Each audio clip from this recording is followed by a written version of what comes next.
Now, this was very, very unfortunate. However, this black woman says Trump saved her life. This is what the media and the Democrats refused to show y'all. She said she was going to end it all. Then Trump walked up. You need to hear this story, y'all. Trump saved my life, literally. My dad and my mom passed at the same time. I was in a bad place. I was going towards the Brooklyn Bridge. Don't ask me why, but I was. Donald Trump was standing on 97th Street in Broadway. He was at a friend's birthday party. And when he saw me coming past, I was hysterical in tears.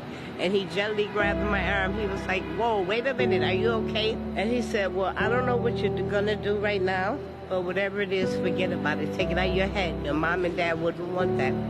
And he talked to me till I forgot all about what I was gonna do. So he said, let me pray for you. So when I went to get my keys out of my pocket, and I opened my hand, he had placed a folded up, real small, folded up $100 bill in my hand. I framed it, literally, and this is a true story. He saved my life. Yeah, he did. So anybody that has anything bad to say about Trump, did it, because he's a good man. That's something else. What a story. And you hear stories about him like that all the time, too. You don't hear those stories about Obama, Hillary, Joe Biden. Not at all, man.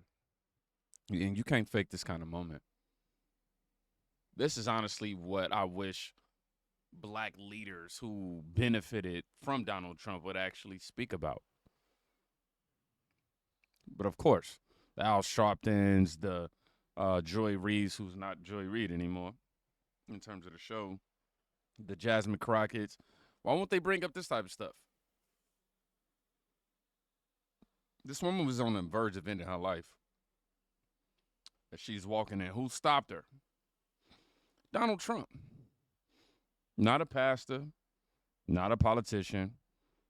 At that time, maybe not even a community leader. I'm not sure. It was Donald Trump. This man talked to her and saved her life.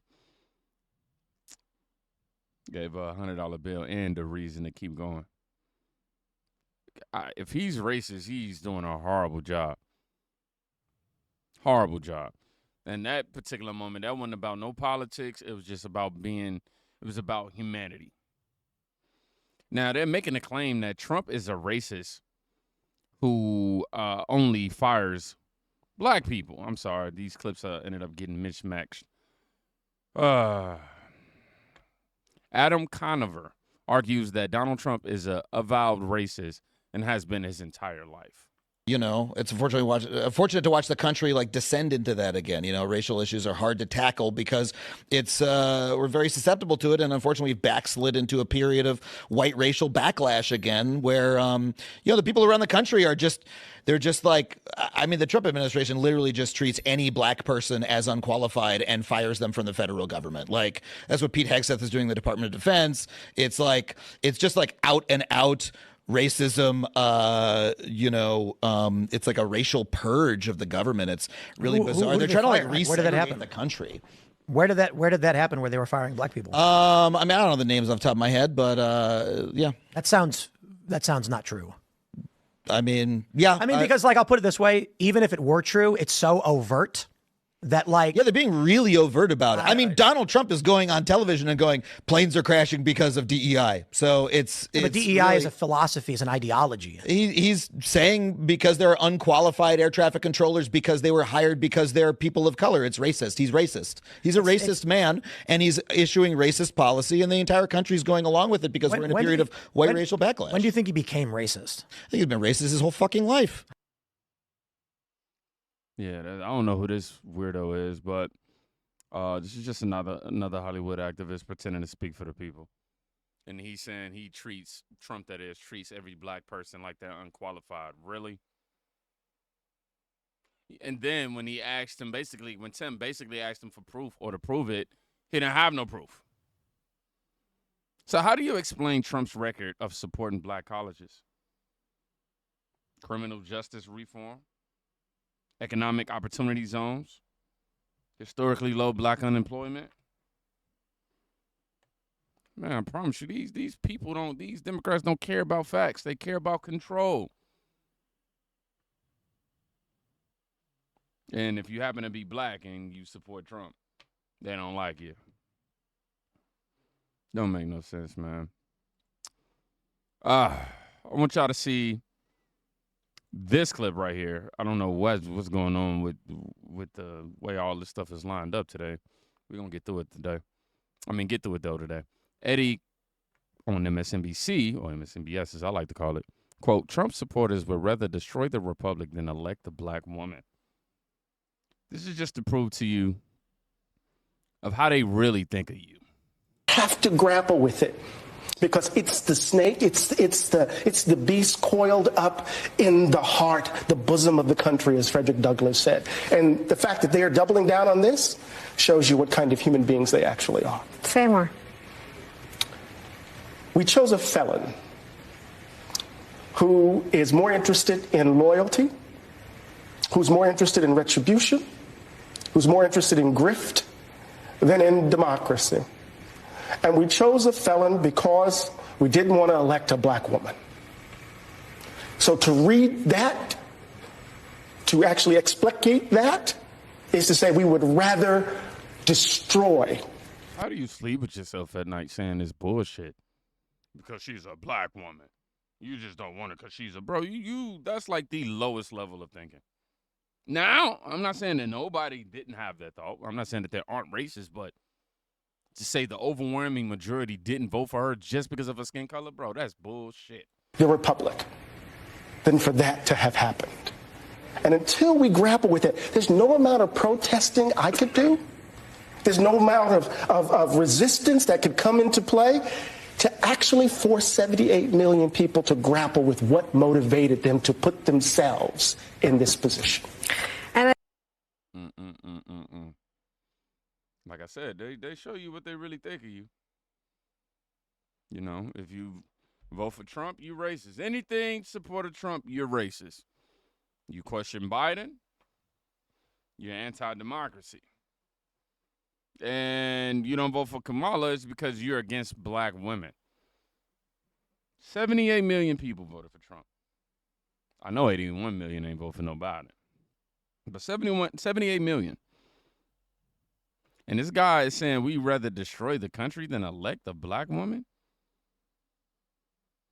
That's not commentary. That's brainwashing. Who do these people think they fooling, man? Seriously. Now, this is something that I want y'all to check out. Trump grants asylum to over 8,600 refugees. And less than 2% of them were white. Democrats hate that this is happening. Laughlin, she's back with us. She's the Assistant Secretary for Public Affairs at the Department of Homeland Security. Tricia, welcome back. Let me start here. Despite the president's repeated reference, can we just start this conversation by agreeing that Afrikaners are not facing genocide? Absolutely not. First of all, I have to correct the facts, Victor. You said that no refugees were let in. Under President Donald Trump, since January 20th, 8,666 individuals have been granted asylum. Those people have faced persecution for their politics, persecution for the color of their skin, their religion, and that includes those 59 Afrikaners who came in this country last week who have faced racial violence at the hands of their own government. They've had their land seized because of the color of their skin. There's been over 140 laws enacted that are race-based and to discriminate against racial minorities. So I got to correct the facts where you're wrong, Victor, and you're wrong. Several things. President Ramaphosa says that although the law was signed in January that would give the government the purview to take the land, no land has been taken from Afrikaners.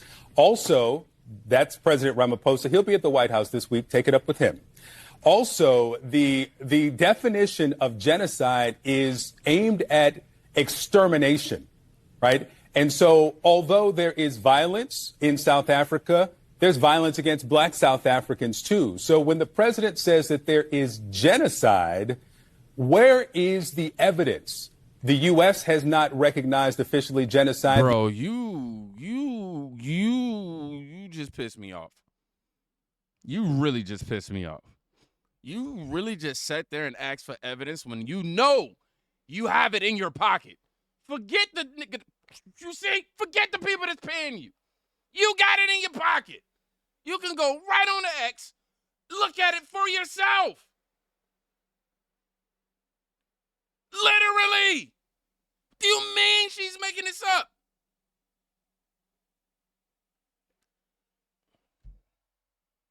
You can go online, bro, and hear them talk about white people and, basically kill white people.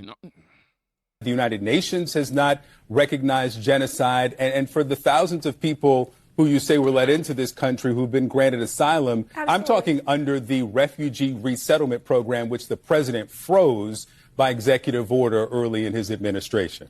Victor, can we take a pause and Sure. recognize the fact that you are defending race-based discrimination? You are defending race-based violence. I'm not defending race-based discrimination in any way. The president uses the term genocide. There is no genocide in South Africa. And frankly, it does a disservice to people in countries around the world who are facing genocide in the Congo, in Sudan, those who faced it in Rwanda and Bosnia and Cambodia. So when the president says that there's genocide in South Africa, it does not exist. We should probably just start with that truth. Okay, if you're going to allow me on your program, I'd like to speak. You're welcome to. we have granted asylum to 8,666 individuals since January 20th, regardless of color or creed. It is quite frankly disturbing to me that members of the media, including people who are on this very network, are trying to whitewash the facts and whitewash the fact that these individuals have faced discrimination, racial violence, the seizure of their land based on nothing but their skin color alone. This is the United States of America, a land of opportunity, and we will help those who are facing persecution from the government of South Africa. So you clearly are not going to acknowledge there's no genocide in South Africa. What about the genocide in the Congo? Will there be this expedited path available to the Congolese and to the Sudanese who are facing actual genocide? Again, Victor, 8,666 individuals have been granted asylum. You have a specific number on asylum. How many of those are from the Congo or from the Sudan? I'm happy to come back next week and lay out all the single facts, but the fact that you have not addressed the fact that we have helped these individuals who are facing persecution, and you seem to want to whitewash the fact that South Afrikaners are facing persecution, and I can't understand why, and I think a lot of Americans can't understand why, and it's left to believe that it's because of the color of their skin, Victor. So you suggest that I am the one here who is focused on color of skin when the president... Yes! Yes! How do you not see that? It has let in Afrikaners specifically, and I'm asking how many of those who are actually facing genocide, who are from the Sudan and who are from Congo, who are being let in under some expedited path that the president has created for Afrikaners. I don't know how many times I have to repeat this fact. 8,666 individuals have, if you will let me speak, have faced persecution. You've repeated the number. You haven't answered the question. I'm exactly answering the question. Regardless of color or creed, we will allow you into this country if you are facing persecution and you go through the proper vetting. You can be from the Congo. You can be from Rwanda. We are letting those in who are facing persecution, Victor. I'll look for those numbers. Let's talk about, I got a follow-up here from what you told me last week on the arrest. Okay. If you want to look at numbers, let's talk numbers because facts don't lie. But the media sure does. Trump grants asylum to over 8,600 refugees, and less than 2% were white. That means that over 98% were people of color. And yet, the media screams racism when 59 white South African farmers, come through. So wait. Hold on, let me get this right. And so the people who be commenting, talking about me eating while I'm doing my reactions, the most I can tell you is I have health issues. And because of these health issues, there's certain things that I just can't I have to eat when my body. Anywho, back to what we was talking about. Helping every. You mean to tell me with them? Helping everybody is fine,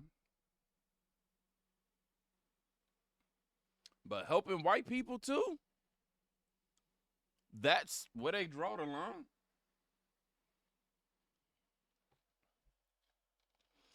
Oh man, they attack you for helping the wrong race. A few comments from out here. CNN doesn't ever let the facts get in their way of a good narrative designed to hurt Trump. I know that's right. Somebody else says it should be priority to get every white refugee out of South Africa that wants to come. I mean, any refugee who's fleeing persecution. I don't care about your color. The narrative is more important than facts. I'm seeing that. Yeah, man. So I tell y'all, these Democrats, they don't care, man. They don't want this story out because it breaks their narrative.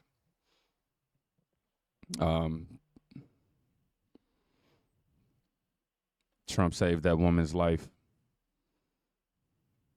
And he didn't, I mean, he didn't do it necessarily with a speech, public speech and like that.